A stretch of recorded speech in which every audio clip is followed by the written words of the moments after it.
Love is money, money is love and money is life, life is money. मला सांगा, माणूस जन्माला येतो तेव्हा सोनं नाणं पैसा अडका घेऊन येतो का? आणि मरताना बी ते काही सोबत घेऊन जातो का? नाही ना. मग एवढा समदा खटाटोप कशा पाहिजे? गरजेसाठी, समाधानासाठी, की आपण किती जागीरदार आहोत हे दाखवायला, की समाजात आपल्याला काय वजन आहे हे दिसायला. येताना बी काही घेऊन आलो नाही आणि जाताना बी काही घेऊन जायचं नाही. ही झाली आत्ताच्या काळातल्या महाराष्ट्रातल्या कीर्तनकारांची रोजच्या जगण्याची भाषा, शिकवण आणि वक्तव्य. तसं म्हटलं तर ते म्हणतात ते काही दृष्ट्या खरं पण आहे. पण माणसाला समाधान मिळण्यासाठी सगळ्यात आधी लागतो तो पैसा, आणि तो जर नसेल तर वाट्याला येईल ते भोगायला लागते. त्यामुळे सगळ्यांची चढाओढ लागते ती पैशासाठीच.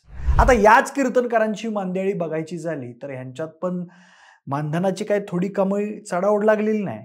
एखादा कीर्तनकार एका सुपारीचे 50,000 पैसे घेतो, तर दुसरा 60 ते 70,000, तिसरा लाखभर घेतो. त्या व्यतिरिक्त जेवणाची राहण्याची व्यवस्था वेगळीच. एक जण चालू चालू 3-3 मारतो. म्हणजे पैसा कसा नितळ पाण्यासारखा वाहत चाललाय बघा. खरं तर महाराष्ट्राला कीर्तनाची फार मोठी परंपरा आहे. पण भक्ती आणि परंपरेमध्ये काही जण स्वतःचा व्यवसाय साधून घेत आहेत. इतरांना कमी पैसा कमवण्याचा सल्ला देणारे स्वतः मात्र गडगंज पैसा कमवून बसलेत. म्हणूनच आजच्या या व्हिडिओमध्ये आपण जाणून घेणार आहोत की बाल कीर्तनकारांपासून ते अगदी दिग्गज कीर्तनकारांपर्यंत महाराष्ट्रातल्या कीर्तनकारांनी सध्या त्यांचा कीर्तनाचा व्यवसाय कसा केलाय आणि त्यांनी त्यामध्ये जम कसा बसवलाय. नमस्कार, मी प्रथमेश आणि तुम्ही पाहताय विशेष भारी. तर बघा मंडळी, महाराष्ट्रातील सगळ्यात मोठा संप्रदाय म्हणून ओळखला जाणारा संप्रदाय म्हणजेच वारकरी संप्रदाय. त्याचा मुख्य पाया म्हणजे कीर्तन. पण आता कधी काळी या कीर्तनातून होणारा धर्मप्रसार हा केवळ धर्मप्रसार नव्हता. त्यामागे होती अध्यात्माची शिकवण, जगण्याची, राहण्याची, वागण्याची, इतरांचा आदर करण्याची जडणघडण. आणि याच जडणघडणीची सुरुवात संत ज्ञानेश्वरांनी त्यांच्या भावार्थ दीपिका या ग्रंथात मांडून ठेवली, म्हणजेच आपल्या माऊलींची ज्ञानेश्वरी. त्यामध्ये सांगितलेल्या तत्वांनुसार जगण्याबाबतच्या समाधानाच्या पायऱ्यांवर आज आपण जगत आहोत. हीच परंपरा पुढे संत चोखामेळा, संत जनाबाई, संत एकनाथ महाराज ते 17व्या शतकातील संत तुकाराम महाराज ते आत्ताच्या सगळ्याच कीर्तनकारांनी सुरू ठेवली.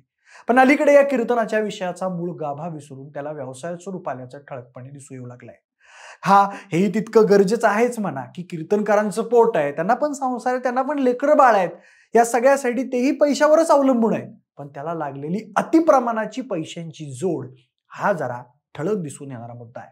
खरं तर हा मुद्दा असा आहे की संतांनी ही परंपरा का सुरू केली, कीर्तन करण्यामागे त्यांचा काय हेतू होता, हे विसरून त्याला व्यवसायाचं स्वरूप आणलं गेलं आणि मग सुरू झाला पैशांच्या प्रसिद्धीचा प्रवाह. कीर्तन करण्याचा मुख्य हेतू काय होता, की समाजातला बहुतांश समाज हा शिक्षणापासून वंचित असायचा. त्या काळी शिक्षणाचा अधिकार काही वर्गाकडेच होता, मर्यादित वर्गाकडेच होता. त्यामुळे लोकांना धर्म, नीती, जीवनशैली याची समज कमी प्रमाणात होती. त्यात जाती, वर्ण, रूढी आणि अंधश्रद्धेमुळे सगळा वर्ग मागासलेला होता. त्यासाठी कीर्तनातून शिकवण पोहोचवणं हाच एक पर्याय होता. त्यातून समाज सुधारणा केली जायची. याच गोष्टी आत्ताच्या काळात देखील लागू होतात. पण जुन्या काळातील संत कुठल्या अपेक्षेने किंवा कुठल्या हव्यासापोटी प्रसिद्धीसाठी कीर्तनासाठी उभे राहत नव्हते. त्यांचं त्या दिवसाचं पोट भागलं त्यातच त्यांचं समाधान असायचं. परंतु अलीकडच्या काळात हे चित्र मात्र पूर्णपणे उलट भासू लागलंय.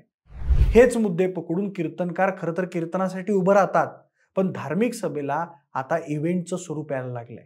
मनाचं समाधान राहिलं बाजूला, त्याला आता ब्रँडिंगचं स्वरूप आलंय. बाल कीर्तनकारांपासून ते तरुण पोरं ते मोठे दिग्गज सगळेच्या सगळे गडगंज मानधन घेतात.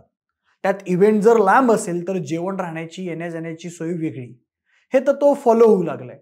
मंडळी, याच कीर्तनकारांच्या तुम्हाला रकमेविषयी आता सांगतो. त्यांची मानधनाची श्रेणी नेमकी कशी ठरलेली असते. सामान्य अंदाजानुसार जर एखादा कीर्तनकार नवखा किंवा नवीन शिकलेला असेल तर तो 5 ते 15,000 रुपयापर्यंत एका कार्यक्रमासाठी मानधन घेतो. जर मध्यम प्रसिद्धी असलेला कीर्तनकार असेल तर तो 20 ते 25,000 पर्यंत रक्कम घेतो. आणि जर प्रसिद्धी आणि मागणी असलेले कीर्तनकार असतील तर ते एका कार्यक्रमासाठी 50 ते 1.5 लाखांपर्यंतची सुपारी घेतात. आता खरा विषय, जर कीर्तनकार अतिप्रसिद्ध असेल, टीव्ही, युट्यूबवर त्याचे लाखो फॉलोअर्स असतील किंवा ते जरा जास्तच लोकप्रिय असतील तर ते 2 लाख ते 5 लाखांपर्यंतचे त्या इव्हेंटचे पैसे घेतात. त्या व्यतिरिक्त गायकांचं वेगळं मानधन असतं. नुकतंच आता माऊली महाराज पठाडे, विशाल महाराज खोले या तरुण कीर्तनकारांनी दुबई कीर्तनं करून गाजवली. आता या मंडळींना मिळणारं मानधन हे 3 तासांच्या तुलनेत खूपच जास्त असतं. मग जर दिवसाला अशाच चालू चालू 3-4 सुपाऱ्या मारल्या गेल्या तर हा आकडा कायच्या काय लांब जातो. बरं एवढे पैसे घेऊन धर्माचं ज्ञान कमी आणि बाकीच्याच गप्पा जास्त असा सगळा यांचा कार्यक्रम असतो. बोले तैसा चाले त्याची वंदावी पावले असं आपण म्हणतो. मग हे मोठमोठं बोलतात तसं वागतात का? यांच्यावर कोणाचा तरी अंकुश नको का? मुळात भक्तीचा व्यापार करणं किती योग्य आहे? आपण सांप्रदायिक म्हणून या सगळ्यांना भक्तिभावानं ऐकतो, पूजतो. पण ह्यांना मिळणारा पैसा हा पोटाला पुरणारा आहे की पोटात उरून पुरणारा आहे? हा प्रश्न आपल्यासारख्या सामान्य नागरिकाला पडल्याशिवाय राहत नाही. त्यात या व्यवसायाचं भांडवल करून त्याला आणखी कशी जोड द्यायची याचं उत्तम आणि मिश्किल उदाहरण म्हणजे महेश आप्पा महाराज मडके. कसं आप्पा म्हणल तसं या वाक्यानं प्रसिद्ध होऊन त्यांनी त्यांच्या कष्टाची भाकर अशी काय फिरवली की समोरच्या कपड्यांच्या दुकानाची गर्दीच पहिली. त्यांची सुरुवात कीर्तनापासून झाली हे आपण सगळ्यांनी पाहिलं. मग हेच कीर्तनकार युट्यूबवर फेमस होऊन व्ह्यूज मिळून कमी वयात लाखोंचे इव्हेंट घेऊन कीर्तनाच्या नावाखाली पैशांचा पाऊस पडायला लागले.